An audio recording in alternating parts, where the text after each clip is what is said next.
My humble salutations at the divine feet of our Lord, Sri Satya Sai Baba. Om Sai Ram, dearest embodiments of love. Om Sai Ram. One day, an aspirant who was seeking spiritual realization went off into a jungle. Whilst he was walking, he heard the angry roar of a lion, and he quickly climbed a tree to escape it. The beast snarled with rage and prowled around the tree, waiting for him. But in the tree, he was attacked by a bear that could climb trees. So he quickly thought of sliding down the tree and holding onto two branches mid-air, one in each hand. Just then, he saw two rats, one white and one black, which were gnawing at the base of the branches, endangering his life with every little bite. In such a perilous state, he spotted a honeycomb which was full of sweet nectar, situated just above him. The man thought, well, at least I'll have a taste of honey before I go. So he stuck out his tongue and waited for that drop to fall. But alas, it did not fall on his tongue. Now, in complete despair and at his wits' end, he shouted out, "Oh, Guruji, please come and save me." And lo and behold, a guru happened to be walking by to his ashram, heard his appeal, and rushed to his rescue. He shot at the lion and bear with the bow and arrows, frightened off the rats, and saved the disciple from the fear of death. What a story. Brothers and sisters, this is the story of every one of us. The world is the jungle in which we are all roaming in. Fear is the lion, which drives us up the tree of samsara, which is worldly activities. Anxiety is the bear that terrifies us. So we slide into attachments through twin branches of hope and despair. The two rats are night and day, which slowly eat away the span of our lifetimes. And meanwhile, whilst all of this is happening, we try to snatch a little joy, some sweet drops of egoism. But these drops are out of our reach.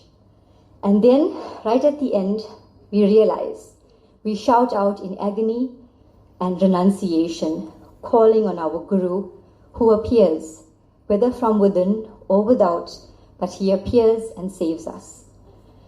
Since time immemorial, across religions, cultures, and spiritual traditions, there has always been a deep yearning and a reverence for a teacher or a guide to lead man through this adventure we call life.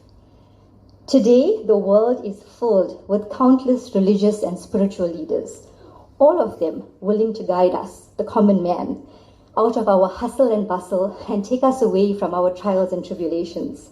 So finding the right guru is a chore in itself. But why even a guru? Humanness is holy after all, so says Swami. But we must never forget that humanity has inhabited this world for so long that we have become clouded and contaminated. I am God and you too are God. The only difference between you and me is that while I am aware of it, you are unaware, says Swami, and that is why we need our Guru. The first Guru is always the mother. Her example, her advice, her reprimands affects us and follow us through our whole lives. The second is the father, who is admired by the child for his strength and his knowledge, but also feared for his punishments. Next is our teacher, who guides us through the maze of material knowledge in this world. But it is only the Guru alone who opens our inner eye. He induces us to question ourselves. Am I this body? And discover the answer. I am not this body. Then the investigation goes deeper. Then what am I? Why am I even here? And the answer reveals itself in purified consciousness. Soham, I am He. I am that spark of glory. I am divine. Gurus come and go. They educate and elevate, but a Satguru creates an unquenchable thirst. It's a yearning to know God that on the very rare occasion ever comes to man. And when we are blessed with the Guru of all Gurus, the teacher of all teachers, how fortunate is the Sai fold to bask in this glory. Acharya Devo Bhava translates to the Guru is God and establishes Swami's dual role in our lives. He is our guide and he is our God. And on this very auspicious evening, we are eternally grateful to him who has shown us the way back to ourselves. Swami came to earth to re-establish the rhythm of righteousness, he has said. He was here to repair the ancient highway back to God, which over the years, like the South African roads, have deteriorated significantly. But on the 24th of April 2011, Swami left his physical frame, and it was inexplicable heartbreak for all who considered him as Guru or God, Master or Mentor, Parent or Pal. Having a Lord and a Guru in a human form has a disadvantage, as we learned on that fateful day in April. But the human frame is temporary in nature. All of us are going to leave one day, even one that is occupied by the Supreme Being. And when it happens, devotees are at such a loss. The end is perhaps shocking, but it is important to remember that it's not the end. It's actually the beginning. The builder worked outside in full view and display. He created an inside and entered it. Now he works inside, out of view, but more truly and purposefully. Swami molded us, gave shape to shapeless masses that we were, laid stone upon stone in us and built a shrine. He has now entered it and is very busy at work there. We cannot limit Swami to a form and see his existence as separate to ours. We have to look inward and see him as our true indweller. And if you want to understand divinity, you should have firm faith that divinity lies nowhere else but within. Swami says there are people without faith who have got ruined, but those with faith will get ruined never, never, and never. He emphasizes this 3 times. Once there was a student of Swami, and it was Eid at the ashram, and he was dressed in Muslim attire. Swami called up to him and asked for his name. And he very proudly said, "Swami, my name is Arvi." Swami then asked him, "What are your parents' names?" And he said, "Hema and Subramani." Swami then said, "You are Hindu." And the student, remembering his Sai literature, proudly gave Swami a little discourse. "Swami, I believe in the brotherhood of man and the fatherhood of God. I am ready to wear Muslim costumes for Muslim festivals, Christian costumes for Christian festivals, and Hindu costume for Hindu festivals." Swami says, "That is correct," and smiled. "But please try and follow the code of at least one of those costumes, thoroughly, completely, and wholeheartedly." Swami was conveying something very profound when he said that to that boy. He was urging his student to hold steady to a single path with determination. He was trying to tell him that while digging the earth for water, it is better to dig one deep well rather than a dozen shallow ones. So too, when digging through the layers of our ego, it is so much better to do it through one single form of the Lord and Guru, rather than hold on to so many different forms that are out there. But what if in our monkey minds we still question this?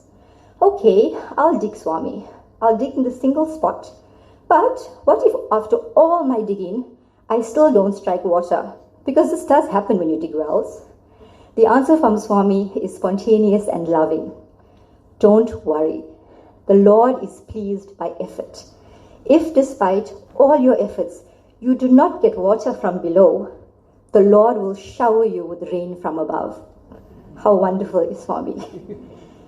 There was a spirituality workshop when a speaker had mentioned the utmost importance of following your inner conscience and listening to it. When he had said this, a lady in the congregation spoke up in a very frustrated voice and said, "I would love to follow my conscience, but I can't hear it. It's lost amongst the din of all of the other confusing noises and thoughts in my head."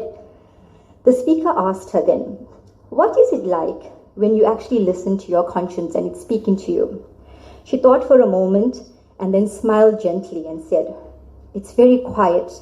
It's simple, it's direct, and it doesn't waver." Then he asked her, "What is it like when you speak to your ego mind?" And she said, "Oh, it leaps all over the place. It second guesses me. It gives me doubts about everything. It's fickle and agitated. And most importantly, it's always about me, and me. Your conscience always points you towards the purest ideals of your spiritual nature. And that nature benefits all, not just you. That is because it's the prompting of the divine from within you. It is your ultimate source of wisdom, of ethics, of compassion, and of boundless love. And you can depend on it to be simple and direct, and it will lead you through life unwaveringly. Brothers and sisters, we must listen to this inner voice. In today's world, there are so many noises both in and out. It drowns out this inner divine voice. But if you listen very quietly, you hear it in the whisper, or sometimes it's almost a premonition. But that is your divinity talking to you. So please listen. Guru Purnima can be observed with prayer and penance. It can be celebrated with fasting or feasting, in silence or with joy. But our universal appeal and pledge to our Sadguru should be, Lord, let me not be like a little monkey who constantly pulls out plants from the root, checking the roots. Let me water my roots while they stay in the ground, and have faith that my connection to you is filled with heartfelt love and sadhana. And I know I will have faith enough to understand that even though I do not see it, it is growing. Let me hold firm to the name and form I have chosen, so that I may love all and serve all. And when my path crosses with another, let them see your divinity shining through me. Jai Sai Ram.